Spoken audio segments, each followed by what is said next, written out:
자, 그렇다면 두 번째 핫섹터도 열어보셔야겠죠. 어떤 핫섹터 두 번째로 준비가 되어 있는지 볼 텐데 본부장님께 소개를 좀 부탁드려보겠습니다. 네, 오늘 여러 가지 핫한 섹터가 많았지만 이 섹터 빼놓고 이야기할 수는 없겠죠. 바로 우주항공.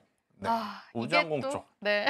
이쪽이 굉장히 강했기 때문에 우주항공 내에서 그러면 종목군들이 지금 갈리거든요. 하나 에어로스페이스가 좋다 하시는 분, 아니면 이제 HVM과 같은 우주항공 관련 부품주들이 좋다고 하시는 분들이 많을 것 같아서 저희 의견을 좀 말씀드리고자 우주항공 쪽에서 뽑았습니다. 오늘은 또 공교롭게도 대표주와 부품주 이런 네, 쪽에 라이벌 구도가 그러네요. 있는 것 같아서 그게 또 관전 포인트인 것 같아요. 여러분들 이제 우주항공주들도 우리가 옥석 가리기 필요합니다. yes or no도 바로 한번 열어볼 텐데 의견들은 각각 어떨까요?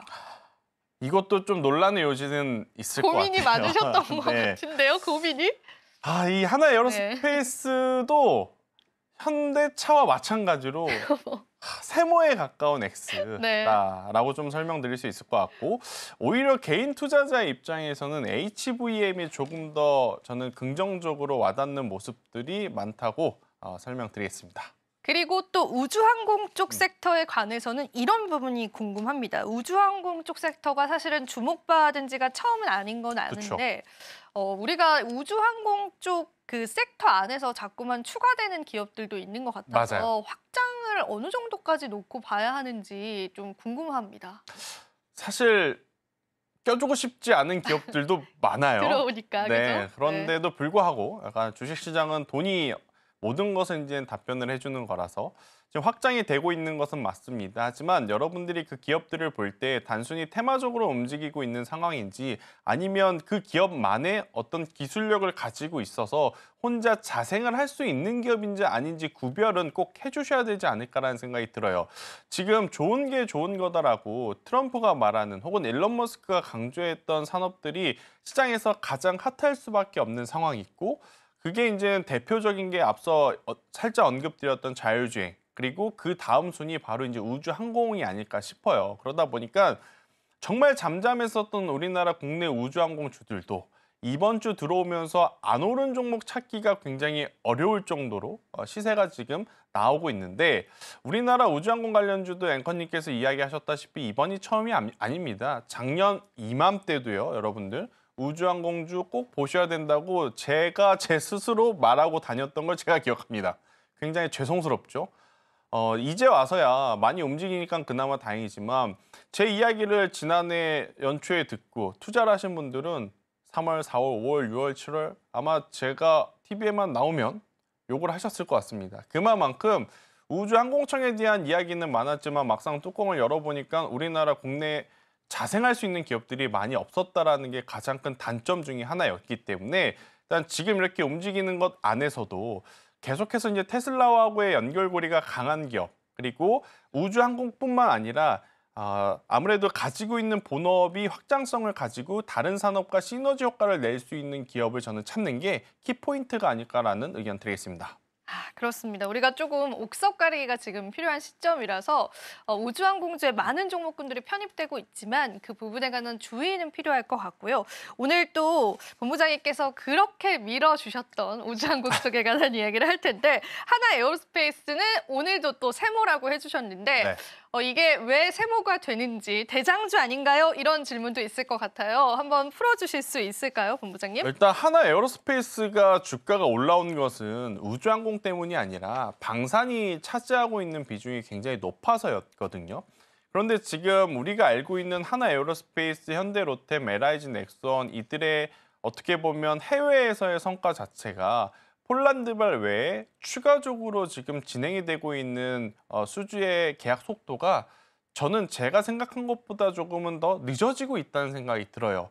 물론 폴란드 1차, 2차, 3차 다 인도를 해주고, 그다음에 루마니아라든지 중동이라든지 다른 나라와 이제 계약을 하는 게 굉장히 중요하겠지만, 계속 같은 내용의 반복은 주식시장에서는 신선도가 조금은 떨어질 수 있을 법한 저는 상황이 아닐까라는 생각이 듭니다. 그나마 다행스러운 것은 여기서 이제 밀리면 기간 조정으로 들어갈 수 있었던 상황 속에서 오늘 장대 양봉이 좀 나와줬기 때문에 한 번 더 기술적으로는 작년 11월 달에 기록했던 고점은 넘어갈 가능성이 높다고 저도 기대를 하고 있는 부분이에요. 하지만 잠깐 넘어갔다 오면 의미가 없습니다. 넘어간 상태에서 계속 추세가 연결이 될 만한 강력한 뉴스들이 조금 나와야 하는데 지금 하나 에어로스페이스는 그 강력한 뉴스가 바로 이제 새로운 나라와의 혹은 폴란드와의 계약이 또다시 반복이 되더라도 우리가 생각한 것보다 굉장히 큰 규모의 계약이 나와줘야지만 가능하지 않을까라는, 그러니까 이 주가의 위치를 놓고 보면 다소 조금은 지칠 수도 있는 그러한 위치이기 때문에 조심하자라는 의견의 어떤 X를 한번 말씀드려 보도록 하겠습니다. 한 테포 쉬어가는 전략으로 지켜봐야 될 것 같고 실적이 가시화됐을 때 또 한 번 주가 상승은 있을 수 있겠지만 우리가 타이밍 잡을 때는 지금 당장은 보수적으로 보시는 게 맞지 않을까 싶습니다. 그런 관점에서 보시면 되겠고요. 그다음에 개인 투자자분들이라면 오히려 이 종목이 낫다라고 해주셨던 HVM, 네. S라고 해주셨는데 네.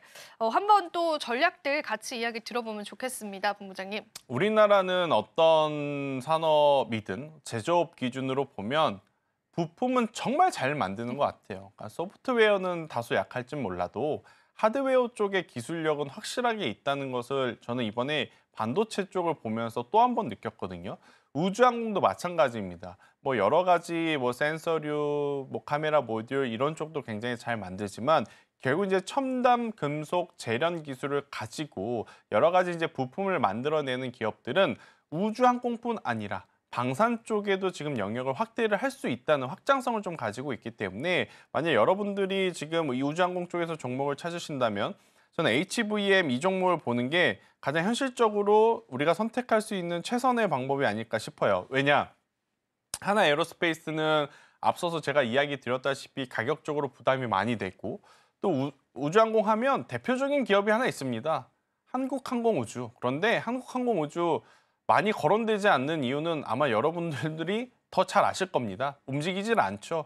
그러니까 조금 더 속도전에 용이한 기업을 찾아본다면 중소형 쪽 안에서 나름의 기술력을 가지고 있고 자생할 수 있는 기업을 추려봤을 때 HVM이 저는 가장 으뜸에 서 있지 않나. 실제로 스페이스X에 공급한 이력도 있기에 계속 우주항공, 스페이스X, 일론 머스크 그러면 HVM까지도 테마적으로 움직일 수 있는 요소는 저는 굉장히 많다는 생각이 들어서요. 이쪽에 대해 관심도를 한번 붙여봤으면 좋을 것 같고요.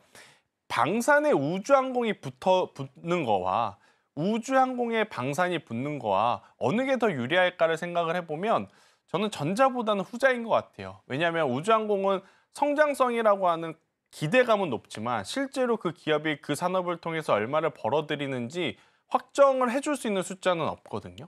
하지만 방산 같은 경우에는 수주 잔고라든지 아니면 수주 계약이라든지 이렇게 좀 금액을 예측을 해볼 수 있는 부분들이 많아서 저는 오히려 HVM처럼 우주항공 플러스 여기에 방산이 붙어주게 된다면 굉장히 실적적으로도 더 좋아 보일 수 있겠다라는 의견 드려보도록 하겠습니다.